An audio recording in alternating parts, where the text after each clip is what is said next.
ശബരിമല കർമ്മസമിതിയുടെ നേതൃത്വത്തിലുള്ള ശബരിമല സംരക്ഷണ സംഗമം പന്തളത്ത് പുരോഗമിച്ചുകൊണ്ടിരിക്കുകയാണ്. പന്തളത്ത് നാനാ ഓഡിറ്റോറിയത്തിലാണ് ഞാനിപ്പോൾ നിൽക്കുന്നത്. വലിയ തിരക്ക് ഇപ്പോൾ രാവിലെ തൊട്ട് തന്നെ ഉണ്ടെന്നുള്ളതാണ്. ഒരുപാട് പേർ രജിസ്ട്രേഷനായി എത്തുന്നുണ്ട്. ഇപ്പോഴും പൂർണ്ണമായിട്ടില്ല. ഒരല്പസമയത്തിനകം ഈ വേദി 1000 പേർക്ക് ഇരിക്കാനുള്ള വേദിയാണ് നാനാ ഓഡിറ്റോറിയത്തിൽ ഒരുക്കിയിട്ടുള്ളത്. അതുമാത്രമല്ല, സംഗമത്തിന്റെ ഭാഗമായി കുളനട പന്തളം ഭാഗത്തായിട്ട് ഒരുക്കിയിട്ടുള്ളത് 10,000 പേർക്ക് ഇരിക്കാനുള്ള സംവിധാനമാണ്. അവിടെയും ആളുകൾ തിങ്ങി നിറയുമെന്നുള്ള കാര്യത്തിൽ സംശയമില്ല. 2018 ശബരിമല സംരക്ഷണവുമായി ബന്ധപ്പെട്ടുണ്ടായ പ്രക്ഷോഭ കാലഘട്ടത്തിൽ 10,000-ഓളം പേരെ പ്രതീക്ഷിച്ച് നടത്തിയ പരിപാടിയിൽ 80,000 പേർ പങ്കെടുത്തു എന്നുള്ളതാണ് സംസ്ഥാന പോലീസിന്റെ കണക്കപ്പുറത്ത്. വരും മണിക്കൂറുകൾ അത്രത്തോളം തിരക്ക് ആകുമെന്നുള്ള കാര്യത്തിൽ സംശയമൊന്നുമില്ല. സ്ത്രീകളടക്കമുള്ളവർ രജിസ്ട്രേഷനുണ്ട്. വലിയ നിര തന്നെ ഉണ്ട് എന്നുള്ളതാണ്. അപ്പോൾ അത്രത്തോളം തന്നെ വിശ്വാസ സംരക്ഷണവുമായി ബന്ധപ്പെട്ട് നിൽക്കുന്നവർ, സംഘപരിവാർ സംഘടനയിൽപ്പെടുന്നവർ, അങ്ങനെ നിരവധി ആളുകൾ ഇവിടെ ഉണ്ടെന്നുള്ളതാണ്. വരും മണിക്കൂറുകളിലും ഈ തിരക്ക് ഉയരുമെന്നുള്ള കാര്യത്തിൽ സംശയമൊന്നുമില്ല. സെമിനാറിൽ 1000 പേരാണ്. സംഗമത്തിന് നല്ല ആളുകളുണ്ടാവും, ആയിരക്കണക്കിന് ആളുകളുണ്ടാവും, നല്ല രീതിയിൽ ആളുകളുണ്ടാവും. ഏറ്റവും പ്രധാനം എന്ന് വെച്ചാൽ ശബരിമലയുടെ ഇപ്പോൾ അതിനെ നയിക്കുന്ന ആളുകൾ, ഭരണകർത്താക്കൾ ശബരിമലയുടെ വിശ്വാസത്തെ തകർക്കുന്ന രീതിയിലാണ് പ്രവർത്തിക്കുന്നത്. വിശ്വാസികളുടെ വിശ്വാസത്തെ തകർക്കുന്ന രീതിയിലാണ് പ്രവർത്തിക്കുന്നത്. അവിടെ സമർപ്പിക്കപ്പെടുന്ന സമ്പത്ത് അത് സംരക്ഷിക്കാൻ അവർക്ക് സാധിക്കുന്നില്ല.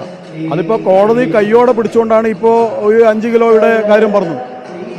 500 കിലോയിലധികം സ്വർണം വിവിധ ട്രഷറികളിലായിട്ട് സൂക്ഷിച്ചിട്ടുണ്ട്. അതിന്റെയൊക്കെ സ്ഥിതി എന്താണെന്ന് അന്വേഷിച്ചാൽ മാത്രമേ വ്യക്തമാകുകയുള്ളൂ. അത് വലിയ അഫിഡവിറ്റിന്റെ കാര്യത്തിൽ ഒരു തിരുത്തൽ ആവശ്യമുണ്ടെന്ന് പ്രതീക്ഷിക്കുന്നുണ്ട്. സാമുദായിക സംഘടനകളെ ഞങ്ങൾ സമീപിച്ചപ്പോൾ അതിൽ പങ്കെടുക്കാമെന്ന് സമ്മതിച്ചവരോട് ദേവസ്വം ബോർഡും സർക്കാരും പറഞ്ഞത് അഫിഡവിറ്റ് തിരുത്തുന്നു, അതുപോലെ വിശ്വാസികൾക്കെതിരായിട്ടുള്ള കേസ് പിൻവലിക്കുന്ന. പക്ഷെ ഇന്നലെ അതിനെ സംബന്ധിച്ച് ഒരു വാക്കുപോലും അവിടെ ആ സമ്മേളനത്തിൽ പറഞ്ഞിട്ടില്ല. അതൊരു വിശ്വാസ വഞ്ചനയാണ്.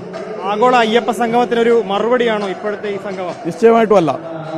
ആഗോള അയ്യപ്പ സംഗമം അത് ദേവസ്വം ബോർഡ് നടത്തുന്നതാണ്. ഇത് എല്ലാ വിഭാഗത്തിലുംപ്പെട്ട വിശ്വാസികൾ ഇതിൽ ഉണ്ട്. വിവിധ ഹൈന്ദവ സംഘടനകളുണ്ട്, സാമുദായിക സംഘടനകളുണ്ട്, തന്ത്രിവര്യൻ, അതുപോലെ തന്നെ പന്തളം കൊട്ടാരം, ശബരിമലയുമായി ബന്ധപ്പെട്ട ആചാരസ്ഥാനികർ എല്ലാവരും പങ്കെടുക്കുന്ന ഒരു സമ്മേളനമാണ്. ഇത് സമ്പൂർണ്ണമായി യഥാർത്ഥ അയ്യപ്പ വിശ്വാസികൾ നടത്തുന്ന ഒരു ശബരിമലയുടെ വിശ്വാസം, ശബരിമലയുടെ വികസനം, ശബരിമലയുടെ സുരക്ഷ, ഈ 3 വിഷയങ്ങളെ കേന്ദ്രീകരിച്ചുകൊണ്ടുള്ള സെമിനാറിലൂടെ നടക്കുന്നത്.